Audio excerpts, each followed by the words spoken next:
lineamientos respecto de cómo esto, a escala país, se traduce en tendencias en el ámbito social y político. Gracias. Sí, efectivamente, pequeño un poco la tarea, ¿no? porque en general el campo revolucionario, el campo popular, estamos muy de acuerdo en los diagnósticos. No hay mucha divergencia. Aquí se ha planteado una serie de líneas que son similares en el diagnóstico y las tendencias que se están desarrollando. Y lo que provoca divergencia efectivamente es el desarrollo de la política concreta, el qué hacer. Cuando ya estamos diciendo a partir de todos estos indicadores, a partir de toda esta situación, qué tenemos que hacer, es donde queda la cagada. Entonces, ahí está, lo dice, y efectivamente uno de los elementos que explica la fragmentación profunda que existe en el campo revolucionario, al menos en este país. Una fragmentación que no ha terminado, una fragmentación que, a pesar de haber tenido un momento de cierto acercamiento, de cierto combate y de cierta lucha por la unidad, ha terminado, claro, no ha terminado, está en un momento en que esta dispersión de posiciones, de propuestas, o quizás la inexistencia de propuestas políticas, afecta profundamente las perspectivas de la lucha revolucionaria, de la lucha contra el capital. Diciendo esto, quizás sería necesario rápidamente, entendiendo que hay que situarse en Chile, plantear alguna, y siguiendo y aceptando la afirmación de que no podemos llegar a lo coyuntural sin algún análisis estructural, algunas puntualizaciones. Sobre el primero, el carácter de la crisis. Existe consenso aquí, me parece, y efectivamente lo vamos a remarcar, que la crisis inicial 2008, inicial 2007, 2008, es una crisis que continúa. Y esto a contrapelo de los ciclos históricos de las crisis. Esta es una crisis de onda larga, una crisis que se plantea incluso como crisis civilizatoria, una crisis profunda, no una crisis capitalista, sino una crisis del capital, que afecta la economía, pero afecta también de forma integrada los otros aspectos y la totalidad de los aspectos de la vida, económico, social, medioambiental, cultural, ideológico. Y es profunda, y por tanto, habría que decir otra cosa, esto no ha terminado. La crisis se sigue profundizando. La crisis, estamos en un escenario en que incluso podríamos pensar que va a existir una profundización de esta crisis. Otro elemento, la crisis general del capitalismo en su aspecto fundamental apunta a una reconfiguración de la dominación dentro del capitalismo. Lo que está enfrentado acá, además de que se expresa en una crisis y en una posibilidad de surgimiento de patrones de dominación distintos, son grandes potencias que están enfrentadas por la hegemonía global del capitalismo. Por un lado los Estados Unidos y sus aliados, y por otro lado el eje chino-ruso. Parecido a lo que existía en la Guerra Fría, pero ya no es chino-soviético, sino que es desde una afirmación que me parece, para plantear algunas divergencias, algunas diferenciaciones, una afirmación que hago personalmente, un eje chino-ruso capitalista, y que plantea quizás un tipo distinto de capitalismo, pero capitalismo. No hay una confrontación de modelos alternativos al capitalismo entre estas grandes potencias que se están enfrentando. Segundo, tercero, guerra existe. Y la guerra, siendo, sin querer negar los otros aspectos de la guerra de las conciencias, hasta un planteamiento de la guerra de la cuarta generación, etc., lo que estamos avanzando, y ya se configura claramente, es a la posibilidad cierta, no inminente en el tiempo, pero cierta, de una confrontación vital, armada, la típica, más clásica salida de la crisis capitalista a través de la destrucción creativa, a través de la guerra. Quizás desde los años 60, fines de los 60, 70, no habíamos tenido hoy día, como hoy día, una cantidad de enfrentamientos bélicos como existen en el mundo. Y enfrentamientos bélicos directos. La capacidad destructiva del enfrentamiento que existe hoy día a nivel mundial es impresionante y provoca miles de muertes concretas cada semestre, cada año, y el sometimiento brutal de algunos pueblos. El eje de la lucha de clase a nivel internacional se trasladó desde el mediados de los 2000, y hoy día podríamos plantear que todavía está existiendo, al Medio Oriente. Ahí es donde está el crisol de este enfrentamiento mundial. ¿Por qué también? Además de la riqueza, además de la existencia de recursos naturales en disputa, porque la guerra al final se termina ganando por la infantería. Y los Estados Unidos están acercando sus posiciones al enemigo que ellos consideran y que efectivamente lo visualizan como el enemigo fundamental, que es el chino ruso. Entonces, es económica, es por los mercados, pero el componente militar está presente. Está claramente presente, y si uno trata de ver el desarrollo de coyuntura a largo plazo, nos vamos viendo cómo efectivamente se han ido desplazando las guerras desde los 90, ¿no es cierto?, que se desarrolló en Europa, con la caída, todo esto que nos trajo la caída del bloque socialista, la destrucción de Yugoslavia, la balcanización, todos los complementos que hay ahí, el dominio del gas, hasta hoy día que estamos con enfrentamientos con guerra directa incluso en Ucrania, ya al ladito del corazón de Rusia. Producto, pero que se transforma hoy día en elemento constituyente de esta crisis, es lo que podríamos llamar, o podemos llamar, ¿cierto?, la crisis también de la democracia liberal burguesa. Frente a la falta de alternativa, efectivamente surge y se expresa con violencia y con arrastrada hace tantos años esta crisis. Por eso, que uno de hoy día, el principal factor visible de esta crisis es el surgimiento de la derecha radical o la ultraderecha. Yo personalmente no la llamaría fascista en todas sus expresiones, aunque contiene expresiones fascistas, porque son expresiones de la derecha radical, pero no fascistas. Quizás para que lo estamos diciendo, la dictadura chilena no fue una dictadura fascista, porque no fue una dictadura nacionalista, sino una dictadura desnacionalizadora, al servicio de los grupos monopólicos internacionalizados. Entonces, lo que se enfrenta, las distintas expresiones de la derecha reaccionaria en el mundo, planteando estas distintas posiciones. Hay extrema derecha liberal, neoconservadora, y hay extrema derecha más nacionalista, factor de la húngara, la polaca, de alguna forma la extrema derecha francesa, pero no todas expresan los mismos contenidos. Es importante porque ese escenario de enfrentamiento y el surgimiento de la extrema derecha se expresa aquí en este país, tal como en el continente. Entonces, CAS es uno de los factores. La legislación global, digamos, integral de Piñera y su conglomeración, su conglomerado político, también indica esto, pero no son el único. ¿No es cierto? Hemos visto la derecha ya reaccionaria, y esta vez sí filofascista, a través del movimiento social patriota en las calles.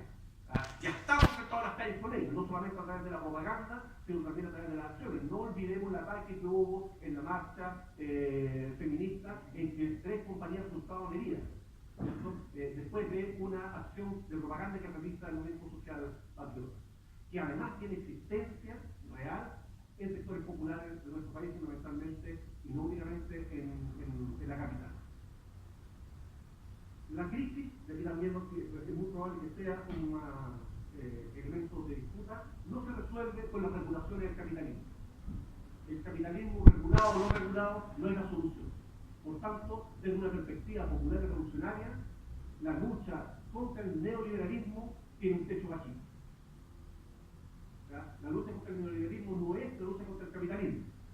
Por tanto, la lucha por un distinto capitalismo más humano, un capitalismo distinto, un capitalismo diferente, no debería ser el horizonte de la construcción del campo popular, sino que más bien levantarse y levantar una alternativa que pueda ser globalmente distinta al capitalismo en todas sus expresiones. Dicho esto, desde una posición de derrota, que hay que reconocer. Y con esto intento llegar a Chile.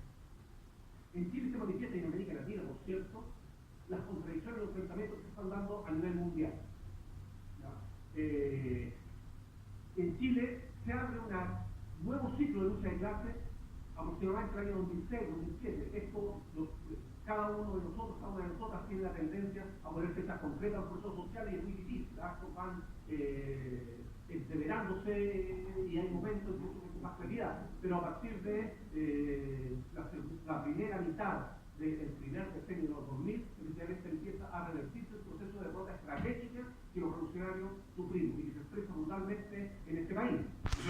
Basta recordar la capacidad de movilización que tenía la alternativa frente al Estado, casi nula, la derrota, la inexistencia de ideas revolucionarias en el campo popular. El retroceso fue profundo, fundamental, se debió a la represión, al descartamiento, al aniquilamiento de las organizaciones revolucionarias, no por parte del Estado, en gran medida también, está en gran medida, pero hay una responsabilidad en la dirección que las mismas organizaciones revolucionarias tuvieron para enfrentar la lucha contra la dictadura, pero el producto es que, en coincidencia con el derrumbe del socialismo, con la derrota del modelo socialista a nivel mundial, la derrota acá de la alternativa desde nuestro punto de vista, del punto de vista comunista revolucionaria, también fue brutal, ¿cierto? Y demoró años en tratar de rearticular.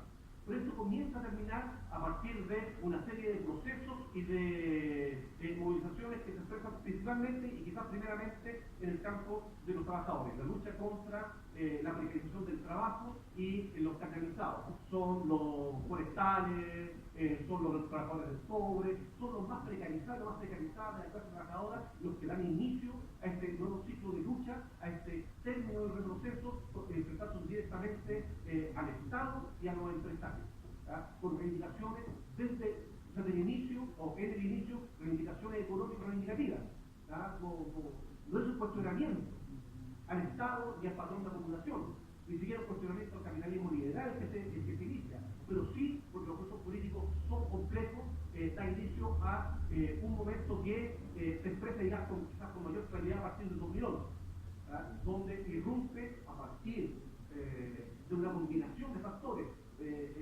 Hemos abordado que la lucha estudiantil, pero no olvidemos que esto inicia al mismo 2011 con la lucha medioambiental contra Aysén, la lucha regional que se da también ese mismo año contra las presiones del capitalismo ultra centralizado que existe en el país. Y son la idea de esta lucha que estaba hablando desde hace un tiempo. Empieza a producirse lo que podríamos llamar una crisis de onda larga también en el Estado chileno, ¿verdad? Que expresa distintas oleadas. Está la lucha contra el lucro, está la lucha medioambiental, está la lucha que se expresa a través de la corrupción de las grandes empresas, donde esto se enmascara, está la lucha o la expresión de lucha de legitimación de la dominación institucional, la crisis de la representatividad, etc. Otras instituciones del Estado entran en crisis, la Iglesia Católica, como una de ellas. Y aquí afirmamos que la Iglesia Católica es una de las instituciones del bloque en el poder. Son instituciones que dan sustento al Estado. Ahora, es cierto que, y esto sigue siendo vemos el análisis, disculpen porque tenía que plantear lo que continúa, pero es cierto que existe un relativo descenso en la intensidad de las luchas. No estamos con la intensidad, con el ritmo, con la masividad y con la radicalidad que existía en 2010, 2011, 2012. Es cierto, pero procesos de ascenso de las luchas de masa, con la duración que tienen estos, son extraordinarios y son maravillosos. Hoy día nosotras nos decepcionamos por una marcha de 20.000 personas. El año 90-95 juntar 300, 400 personas es un éxito brutal. Entonces, efectivamente, esto tenemos que compararnos, quizás hacer una mirada, intentar hacer una mirada de onda un poco más larga de proyectos y de situaciones que se están dando en el tiempo, no para tener una palmadita en la espalda que nos realiente únicamente, sino que más bien para considerar el estado actual y efectivo de la lucha de clase. Por tanto, la primera afirmación, o no sé si la primera porque he hecho otra, eso es más bien como para poner una cena, es que el ciclo de apertura de la lucha, el nuevo ciclo de la lucha de clase abierto en ese periodo, hoy día se enfrenta a una encrucijada. Una posibilidad de salida, efectivamente que se cierre a través de la consolidación del modelo de la mano de las alternativas neoreformistas que han entrado a bregar por la institucionalización de la lucha de clase a través del Estado. Y la posible incorporación de estos sectores a la institucionalidad y al pacto de gobernabilidad. Es una posibilidad, no es la única. La otra posibilidad, o una de las otras posibilidades, porque tampoco aquí es extraordinario, es que efectivamente los poetas revolucionarios, el campo popular, sea capaz de articularse o rearticularse a través de plataformas políticas realmente existentes que pongan o que den inicio a la posibilidad, a través de la lucha de masa, fundamentalmente la lucha de masa, y bajo la conducción de organizaciones políticas revolucionarias, a un primer nivel de construcción de un bloque popular revolucionario que sea capaz de plantearse como alternativa al bloque dominante. Entonces, esto esconde también o deja por sentado una afirmación política. La lucha tiene que ser integral, global, y es contra el modelo capitalista y no contra las expresiones del modelo capitalista. No hemos dado cuenta ya, y aquí quisiera hacer alguna diferenciación, ¿cierto? Quizás que no un matiz, que por muy buenas intenciones que tengan los procesos progresistas que se desarrollan dentro del marco de la institucionalidad y del Estado capitalista, no logran, a partir de la transformación desde el Estado capitalista, en provocar ruptura en favor de la correlación de fuerza y la posibilidad de construcción de una sociedad alternativa y radicalmente distinta y que sea capaz de destruir el capitalismo. Se abre el espacio, sin duda, se le es permitido el avance, pero hay ciertos momentos en que las clases dominantes dicen se quedan 5 minutos.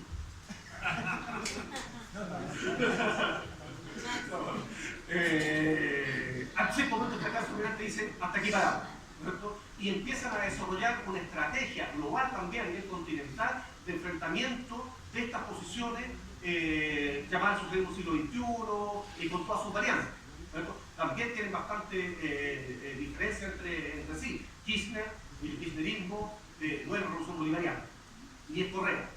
Hay bastante diferencia, pero cada uno de nosotros y nosotros tiende a englobarlas para la comprensión más rápida. Pero el bloque del poder a escala global latinoamericana entonces ha desarrollado toda una estrategia integral de enfrentamiento que va desde los golpes blancos, ¿no es cierto?, que va desde la lucha callejera que se ha expresado fundamental con mucha fuerza en Venezuela y en Nicaragua durante este año, y en Venezuela desde hace bastante años, el derrotamiento del PT en Brasil, etc. Hasta estrategias electorales que están dando y que le han dado fruto. Siendo críticos con la experiencia de su tiempo del siglo XXI, la experiencia bolivariana, también proponemos una diferenciación clara. Frente a la ofensiva de la burguesía y el imperialismo, no podemos tener medias tintas. No podemos decir es lo mismo. No podemos caer en posiciones como las que han caído, quizás desde una posición inicialmente crítica, la bandera roja en Venezuela, que es una organización que fue del campo comunista, pero está aliada y es la fuerza de choque de la burguesía en Venezuela. O las posiciones trotskistas que, criticando el proceso revolucionario, el proceso bolivariano, se ponen en su crítica del lado del imperialismo y la burguesía. ¿Ya? Ahí no puede haber medias tintas. Nuestra solidaridad debe expresarse con los movimientos populares en lucha en cada uno de los países. ¿Ya? Sin ambigüedad, porque esta ambigüedad únicamente beneficia al imperialismo, a la burguesía local. Tareas para acá. Va a ser difícil, porque ya quedan como 3 minutos. Claro, ¿cómo hacer? Ejes de lucha, ¿no es cierto? El enfrentamiento fundamental en los analistas entre capital y trabajo. Y en la coyuntura, efectivamente, se va a reproducir este eje fundamental de lucha. Por tanto, la lucha del movimiento de los trabajadores y las trabajadoras debiese tener un protagonismo fundamental en los próximos años. ¿Ya?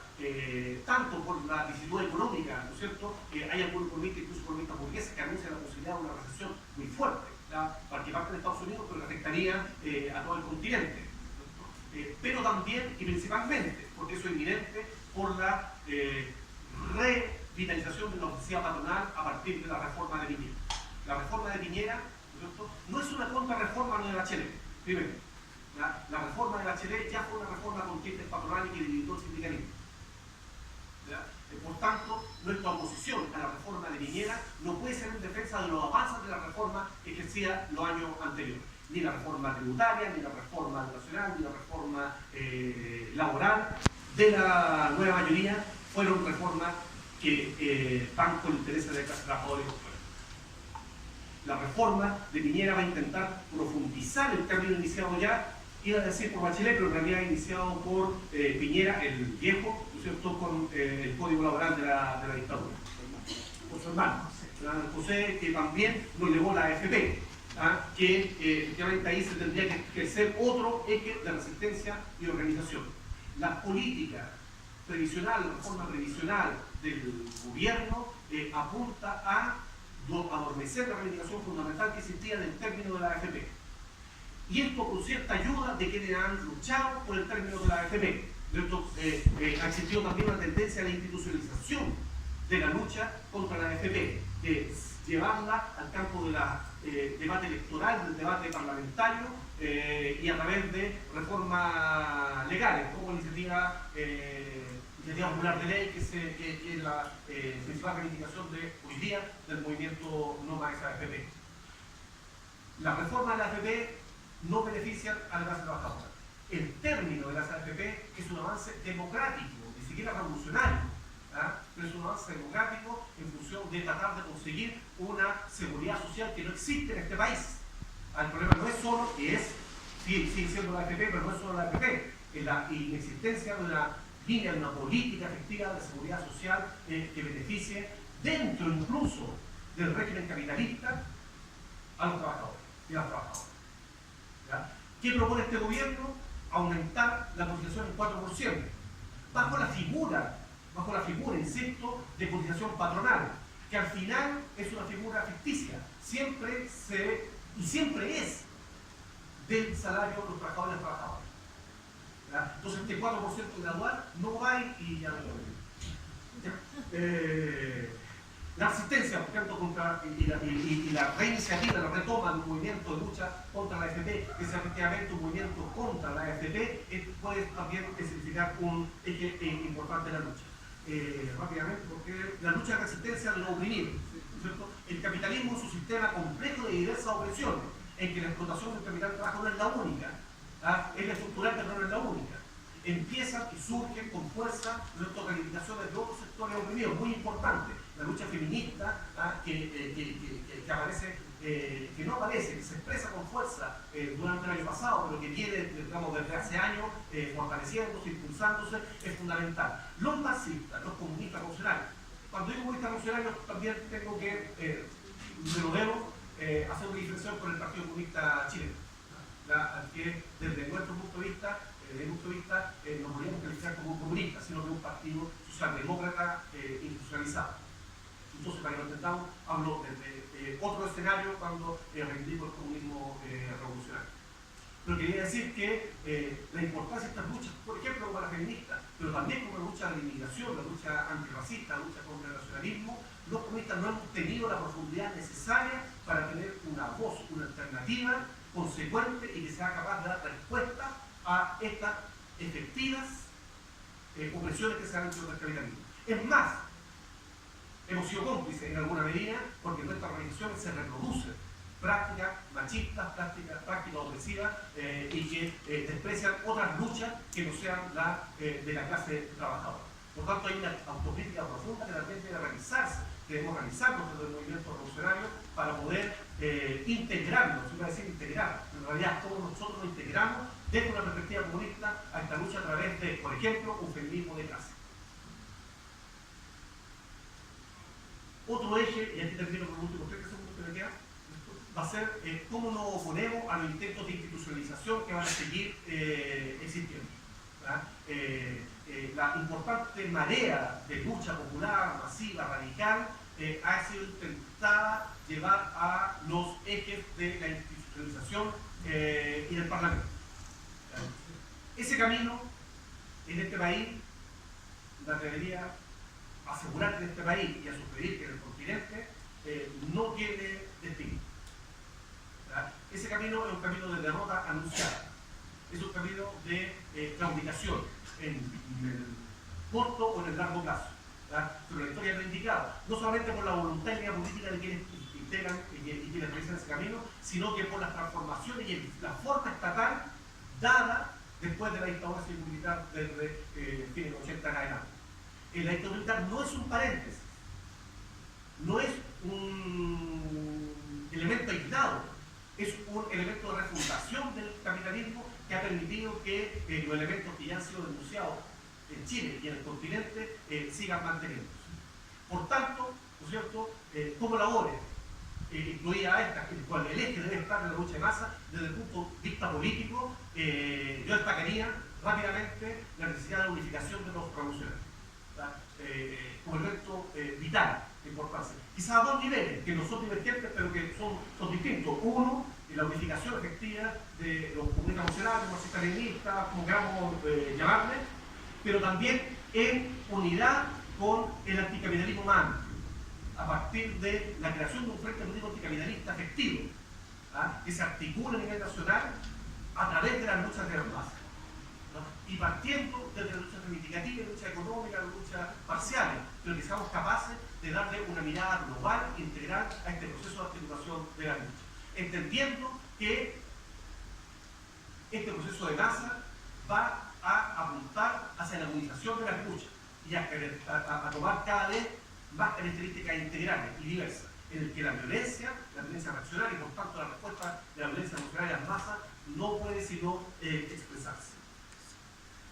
Y esto, digamos, propongo, ya me parece que tengo 5 segundos de lo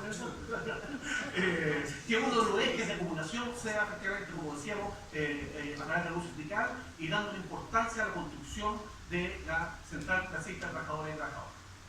Es un elemento cualitativo que viene a cambiar potencialmente el escenario de la lucha de la clase trabajadora. Es una central pequeñita, sin existencia legal, lo que no es un problema para quienes la conforman, pero sí pequeñita, y que expresa en su interior todavía divergencias y posiciones distintas.